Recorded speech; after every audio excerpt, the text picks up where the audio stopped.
Little riding hood को कोई जल्दी नहीं थी। उसे जंगल बहुत पसंद थे और वह वहां घंटों अकेले खेल सकती थी। वह तितलियों के पीछे दौड़ी और गिलहरियों की ओर देखने लगी। उसने एक खरगोश को फर्न के बीच से कूदते हुए और एक मधुमक्खी को जंगली फूलों का रस पीते हुए देखा। उसे एक लकड़हारा भी मिला जो पेड़ों के ठूंठ काट रहा था। लकड़हारे ने दयालुता से कहा, तुम कहाँ जा रहे हो, अकेले छोटे सवार डाकू? लिटिल राइडिंग हुड ने उत्तर दिया, मैं अपनी दादी से मिलने जा रहा हूं, लेकिन अब मुझे जल्दी करनी होगी क्योंकि मुझे देर हो सकती है। जब लिटिल रेड राइडिंग हुड खेल रहा था तो शरारती भेड़िया जंगल के बीच में जितना हो सके भाग गया और अपनी दादी के घर को ढूंढ लिया। दादी अकेली रहती थीं। वह बेहद कमजोर थी और शायद ही कभी बिस्तर से उठती थी, और उस दिन वह हमेशा की तरह उसके बिस्तर पर लेटा हुआ था। भेड़िया दौड़कर दादी के घर के दरवाजे पर गया और दस्तक दी। ठक ठक ठक बुढ़िया ने पूछा, दरवाजा कौन खटखटाता है?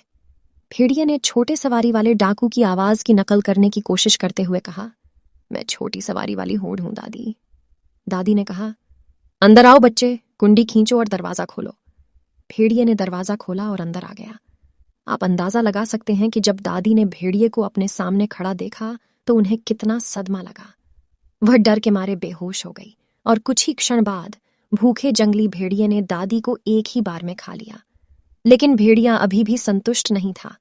उन्हें लिटिल राइडिंग हुड का स्वाद चखना पसंद था, इसलिए उसने दादी के कपड़े पहने बिस्तर पर लेट गया और छोटी सवारी का इंतजार करने लगा। लगभग 1 घंटे के बाद लिटिल रेड राइडिंग हुड दादी के घर पहुंचा। वह दरवाजे के पास गया और खटखटाया। ठक ठक ठक भेड़िया ने कहा, अंदर आओ बच्चे, कुंडी खींचो और दरवाजा खोलो। लिटिल रेड राइडिंग हुड ने मन ही मन सोचा, मुझे याद नहीं कि दादी की आवाज इतनी मोटी थी। लेकिन जब वह घर में दाखिल हुई तो उसने देखा कि उसकी दादी हमेशा की तरह अपने बिस्तर पर लेटी हुई थी। भेड़िया ने कहा, ओह, तुम कितनी दयालु हो मेरी लड़की, यहां आओ और मुझे एक जोरदार चुंबन दो। नन्ही सवारी हुड, जिसने, यदि आपको याद हो, लंबे समय से अपनी दादी को नहीं देखा था, बिस्तर के पास पहुंची। लिटिल राइडिंग हुड ने कहा, दादी, आपकी नाक कितनी बड़ी है, क्योंकि इस तरह मैं तुम्हारी अच्छी खुशबू को बेहतर ढंग से समझ सकता हूं मेरे प्रिय। और दादी, आपके कितने बड़े कान हैं, ताकि मैं तुम्हारी आवाज अच्छे से सुन सकूं मेरे प्रिय। और आपकी कितनी बड़ी आंखें हैं दादी, इस तरह मैं तुम्हारे खूबसूरत चेहरे को बेहतर ढंग से देख सकता हूं मेरे प्रिय। भेड़िया पहले से ही काफी भूखा था। लिटिल राइडिंग हुड ने कहा, ओ बड़ी माँ, आपके कितने तेज और बड़े दांत हैं।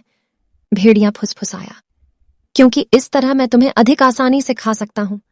भेड़िया अब और इंतजार नहीं कर सका और उसने बिस्तर से छोटी सवारी के हुड पर हमला कर दिया। ठीक उसी वक्त जोर की आवाज के साथ दरवाजा खुला। लकड़हारे का कुत्ता कूद गया और भेड़िए पर हमला कर दिया। भेड़िया जमीन पर गिर गया और पीछे हटते ही छटपटाने लगा।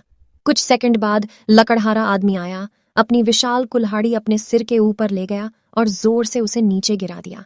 सिर पर लात मारकर जंगली भेड़िया तनाव से दूर हो गया। लाल लबादा रोया, ओह धन्यवाद दयालु लकड़हारा, तुम्हें कैसे पता चला कि भेड़िया यहां था और मैं खतरे में था? लकड़हारे ने कहा, खैर, मैंने हाल ही में इस जंगली भेड़िए को जंगल में छिपा हुआ देखा। आज मैंने तुम्हें अकेले देखा और मैं यह सुनिश्चित करना चाहता था कि तुम सुरक्षित रहोगी, इसलिए मैं तुम्हें ढूंढता हुआ आया हूं। मेरे कुत्ते को भेड़िए की गंध आ गई, इसीलिए हम जल्दी से इस घर की ओर भागे।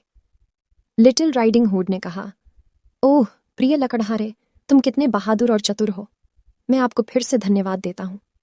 लकड़हारा छोटी सवारी के साथ घर गया और अपने माता पिता को बुरी घटनाओं के बारे में बताया। वे अपनी बेटी को जंगली भेड़िए से बचाने के लिए लकड़हारे और उसके कुत्ते के बहुत आभारी थे। कृपया लाइक, शेयर और सब्सक्राइब करें